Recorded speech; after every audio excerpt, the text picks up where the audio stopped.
Hello, my darling Fumi Nation. How are you? How are we? Yeah. Guys, how are you? Seriously, tell me. Put it down in the comments. How are you doing? How are you coping? When your friend, your sister, those that you love, if they're quiet, check on them. And if you see they don't show up at events and stuff like that, check on them. It's so important to check on them. Darlings, as you very well know, we have a meet and greet on the 20th of July, and I'm so excited to see all of you. It is that time when I get to say thank you, really and truly to say thank you. So I go all the way out. We have all kinds of activities. We have our step and repeat where I get to take pictures with you. We have an exclusive with my brand. We also have brands coming. You also have goodie bags. You've got the most sensational lunch and cake and treats and Q&A. You're going to leave a different person. I know I do every single time. The tickets are down below. Cannot wait to see you. Why are we here? My darling Fumi Nation. Somebody sent this to me and it was so necessary for me to address because I am her. And if I am her, then I know that there are thousands and thousands and millions of you. So listen to this. I don't remember his name, but a lot of you will know him. Black men are extremely biased against dark-skinned black women. I've been in rooms. I've been in events, and this is a global phenomenon too. It's not limited here. It's a Pan-African issue. I've been in spaces, right, where there might be 3 or 4 sisters over there. They are all attractive. But the dark sister, in some cases, stunningly beautiful. Stunningly beautiful. And the brother would always go to one of the lighter ones just because she was light. I've seen this repeatedly and consistently. I hear young men say they only date light skin. Look at the gangster rap community. Many of our prominent gangster rappers have at least one song where they either condemn dark skinned women or promote light skinned women. Jay-Z, he has a song earlier years where he says he only dates the wavy light skin. Yeah, him being with Beyonce is not an accident. He probably would never consider a dark-skinned woman. I'm not trying to say Mr. Carter is a light-skinned supremacist, but going off of his lyrics, he may definitely qualify for one. Our dark-skinned sisters who are just as beautiful as our browns and our yellows are being overlooked by black men because they don't have a complexion that approximates the master.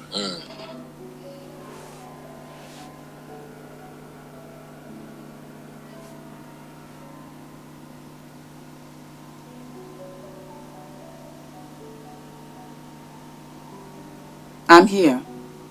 I'm just processing everything. I think it was so good to hear it. I think it really just was good to hear it. They're right. He's right. I had met guys when I was younger who had said, "You're too black. You're too dark." And it sat with me my entire life. I did this because of all of my beautiful, rich, melanin daughters. You are beautiful beyond measure. And the insecurity is with them and not with you.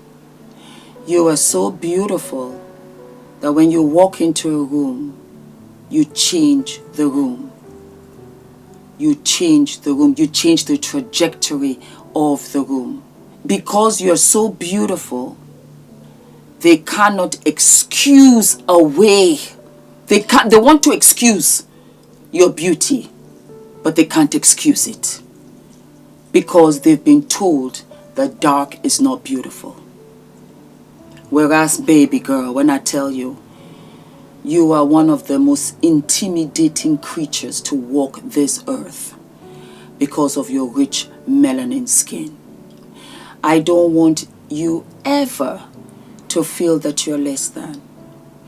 When somebody tells you that you're not beautiful, know that they're not beautiful to themselves, that they hate themselves. You have nothing to do with them. You have no reason to even waste your time trying to convince them how fabulous you are. Because I tell you, baby girl, you are fabulous. You are beautiful. You're smart. You're intelligent. You're funny. And you are one of the most unique ever. You are what? You are one of the most unique ever. It's important to let you know this, because I don't want your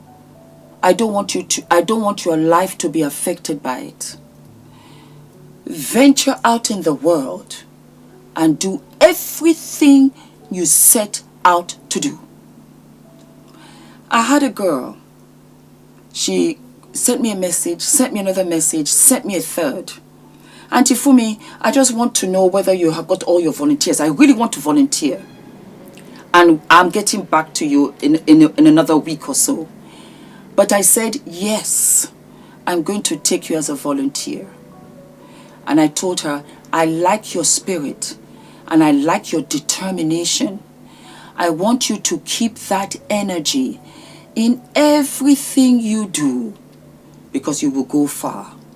Because you don't wait for no. You will not even take no. And while we're on that subject, anybody that tells you no, you're talking to the wrong person. You guys know my story, so I don't really need to repeat it.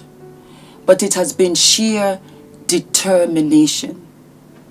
And I have never hindered, not once, on what anybody thinks about me. What you think about me is none of my business. How about that? What you think about me is none of my business. I know it can come off as arrogance, but I really don't care. You know why? I'm God's own child. I know who I am, and I know what I'm here for. I also know my purpose, and I know my capabilities. As dark as I am, yes, I do. There was a point and a time in my early 20s, when I wanted so much to date. And I like guys, I wanted to date this guy, whatever. And he didn't want somebody as dark as me. And I had insecurities about that. Do you know these guys are not only are they not married, they're divorced. They're a hot, smoky mess. And when I look back, I'm like, wow. I also want my brothers to be re-educated. Never tell your sister that. Never say that about a sister. Never. Never, ever. Because you see, it starts with us. We've got to show love to us for others to respect and love us. But when we don't love us, we don't love our women, then why are you telling others to love us? I used to think, where do I go? Yes. Where do I go? Who will love me? And then it spirals into, you're not good enough. You're not worthy. Let me not audition. I can't have this job. I can't be a president of this company. You can be everything. And I wanted to say it today. I wanted to say, because this colorism issue is real. And he was right. It's all over the world. All over the world, even in Africa, light skin, dark skin, light skin, dark skin. Whereas we are fighting other battles. We don't need that to be piled on top of that. And the next generation coming, I am seeing it. I know that a lot of you would have remembered one little skit that we saw on Instagram. I don't know, maybe I can find it, of one little girl. She must have been all of 4 or 5, and her hair was being done. And she said, I'm ugly. I know I'm ugly, or something to that effect. The tears came from my soul and heart. She had accepted it, and she accepted that her life would not be much. I'm so ugly. What? Don't say that. Don't say that. You are so pretty. When you look at yourself, you supposed to say, I'm so pretty. You are so pretty. Do you hear me? You got the prettiest little dimples. You are too cute. Oh.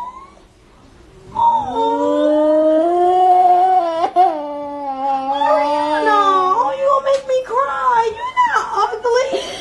You are so pretty. You are like, you have this beautiful chocolate skin.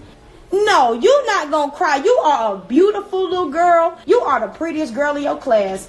Boom. Black is beautiful, and if don't nobody ever tell you, I will tell you, you are gorgeous. And you're gonna grow up and you're gonna be everything that you can be. You hold your head up. I love you.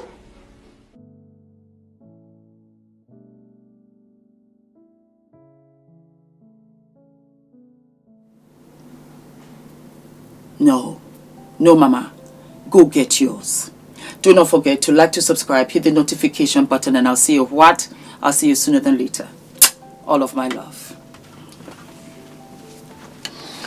Hi guys, my name is ENITAN, hair coach. I am UK's first ever hair coach and a trichologist. We are a team of trichologists and hair coaches here in W6 London, and we help those who are desperate and have tried and everything else has failed. We look after those who have chronic scalp concerns, flaky, itchy scalp that's been going on for many years. We help those that have hair loss that has progressed instead of improved, and we help those that just generally want to have a better understanding of better quality hair, length, volume, and reduce that dryness. Visit us by clicking here.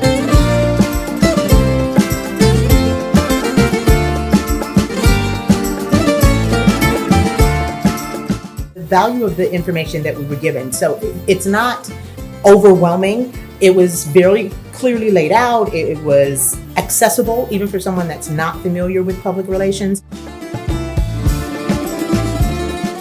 Now I'm leaving, feeling more PR ready. What I thought I knew, I now know more. What I came to do, I've done so much more. If you are serious about really growing your business or growing your brand, then like this is really this is a must.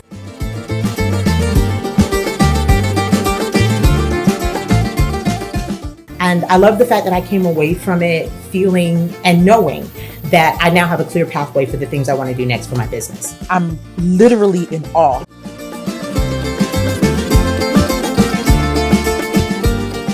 I feel like I can pitch. There's so many platforms that I've wanted to go on, so many podcasts or just things that I thought I can only dream about. But in this retreat and just through the classes and the sessions, I really learned how to actually reach out to those platforms, to those huge platforms. Know that when it comes to PR, Nina gonna put you together, okay? During our sessions, how she walked us through the playbook and she had us complete tasks. It gave us a sense of clarity.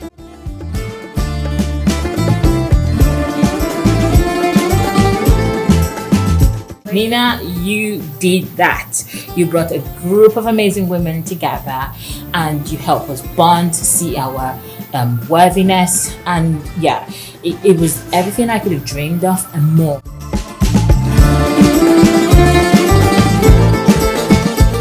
Yes, it's really been a unforgettable experience.